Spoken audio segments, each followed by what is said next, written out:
J'ai fait un apprentissage à l'âge de 16 ans, j'ai voyagé, j'ai appris mon métier et j'ai créé mon entreprise il y a une vingtaine d'années. On ne peut pas devenir tailleur de pierre, on ne peut pas devenir si on n'est pas formé. J'allais dire c'est un métier où il faut apprendre, il y a un apprentissage. Le jeune a envie de se former, a envie d'aller plus loin, que ce soit du dessin, que ce soit de la taille, de la sculpture. Ils sont tous curieux, mais il faut leur donner suffisamment de choses. Je crois que les jeunes ne sont pas blasés, bien au contraire, les jeunes en veulent, mais il faut leur donner quelque chose. Pour Morgane qui est en formation dans l'entreprise, elle est en formation à l'Institut de la Pierre, donc c'est un contrat en alternance aussi. C'était très important pour moi parce qu'on avait aussi quelque chose de repère à faire ici, c'était une voûte.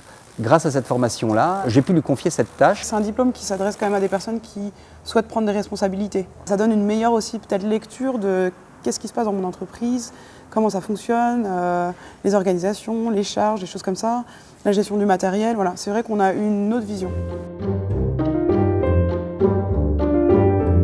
Là, on est en train de faire un marmorino.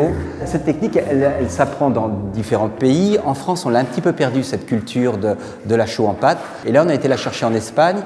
Avec la REF, on avait vu un centre de formation. Et c'est là où on a fait cette formation, l'Institut Gaudi. On était 15 personnes de l'entreprise. Et j'allais dire, on était aussi bien des maçons, des tailleurs de pierre, que les gens du bureau aussi. La formation, c'est d'abord ça, c'est animer quelque chose à l'intérieur et puis le transcrire à travers sa main ou son savoir qu'on va apprendre ou qu'on va chercher là où est le savoir.